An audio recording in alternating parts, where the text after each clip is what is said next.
I am Mata Nui.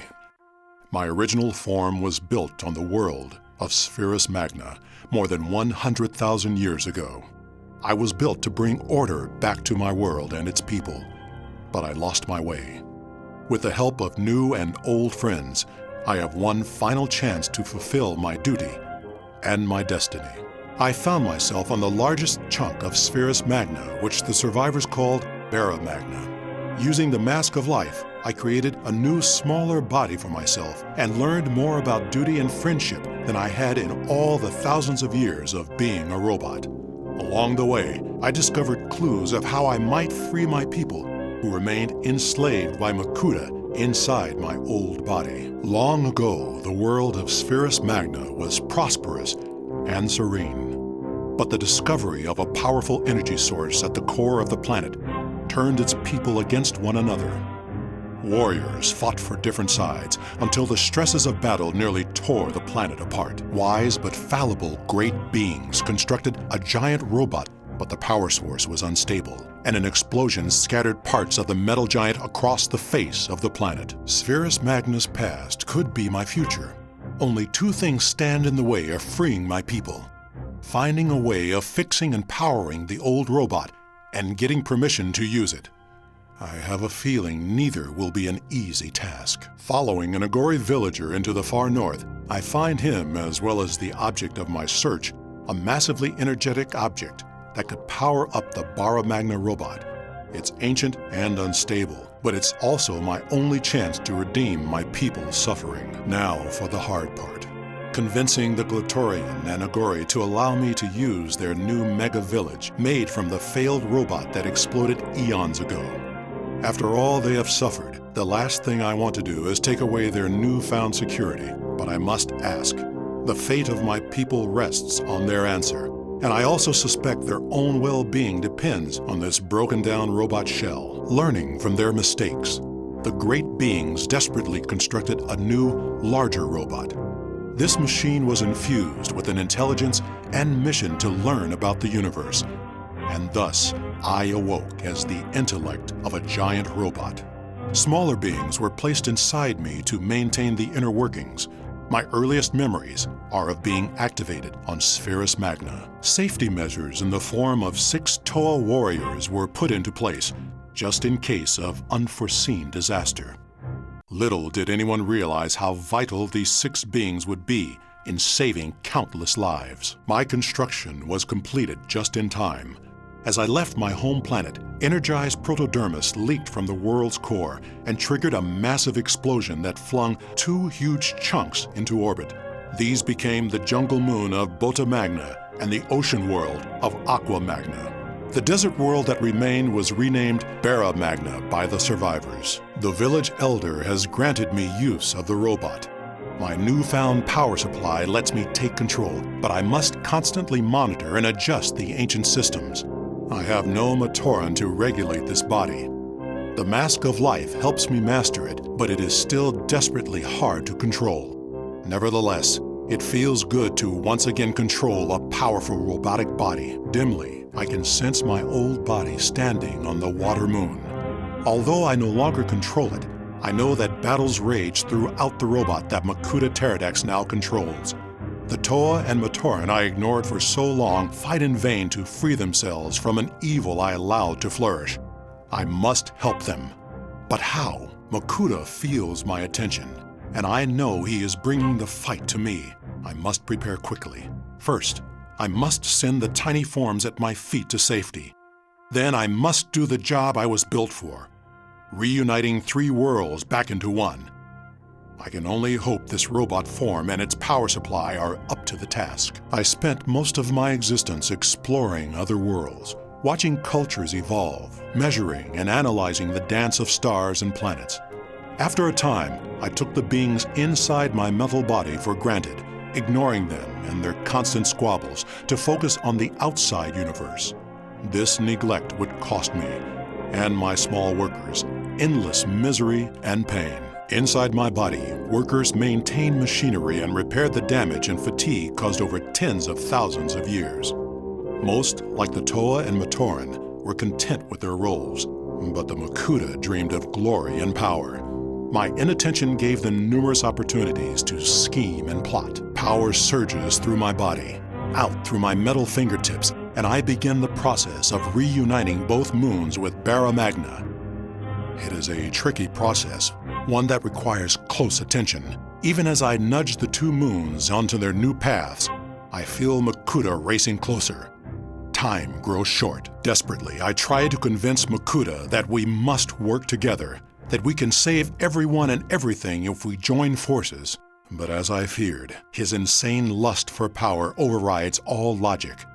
We both know we'll come to blows, and I am not certain if my new body can take the punishment.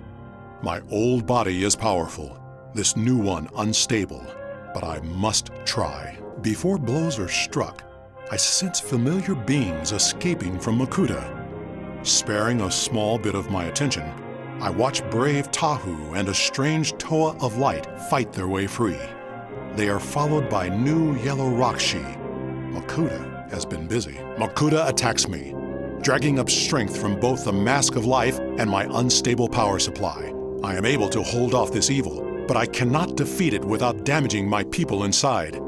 This battle distracts me from reuniting Spherus Magna, but unless I can defeat Makuta, it will all be for nothing.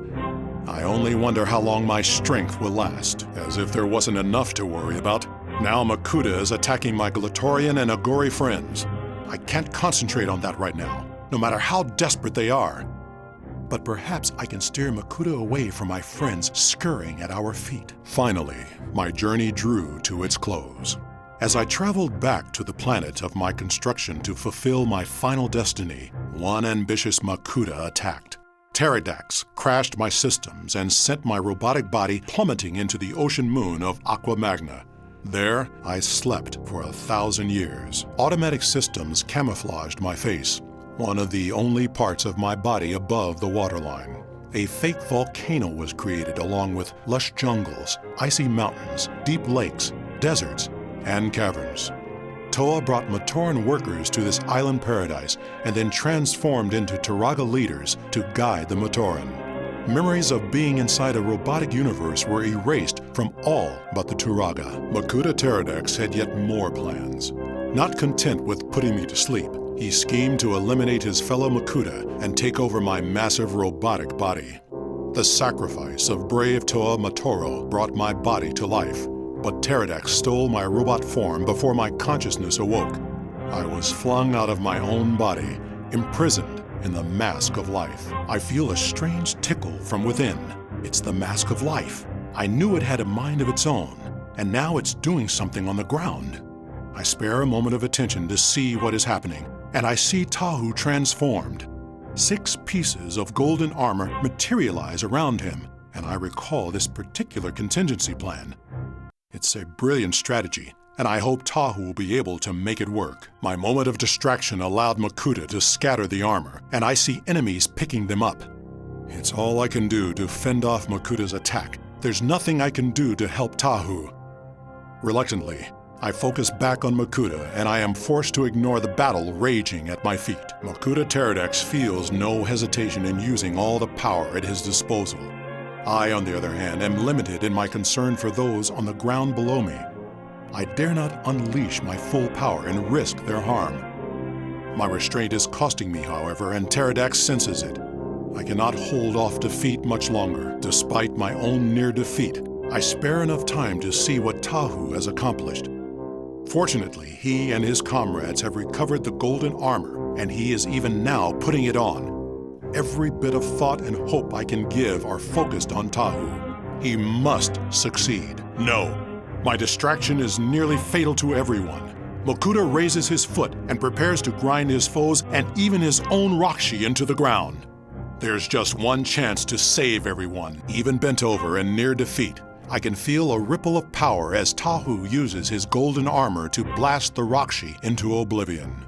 The Krata slugs driving Rakshi armor are turned into dust, and the empty warrior shells fall to the ground. Makuta senses the fate of his Rakshi and pauses in mid-stomp. That provides me just enough time for a final move. Summoning every bit of power I have left, I force my battered body up in a massive surge and hit Makuta in the chest. The timing is perfect. From behind him, unseen, the jungle moon brushes against Makuta's head with a crunch. Holding on, I swing his collapsing form away from my people. I watch, tired but content, as his lights fade. Makuta is gone. Exhausted, my sensors follow the path of both moons as they spiral into a crash exactly on course. Barra Magna shakes with the twin impacts, and dust and water and vegetation cover the sky. Spherus Magna is whole once more, but I have one final task to complete. With the Rakshi and the threat of Makuta both gone, I watch the remaining Paraka and Skrull surrender. Matoran, climbing out of my old robot body, joined the Ogori, Toa, and Glatorian in looking at their new home. They have much to learn from one another, and already I can see groups coming together to help one another. With a final burst of power, I complete my destiny. The mask of life draws from the last of the power supply, causing vegetation to flourish. Water seep to the surface, mountains rise, sand turn to fertile soil. The splendor that was Spherus Magna blossoms once again, and I feel myself fading.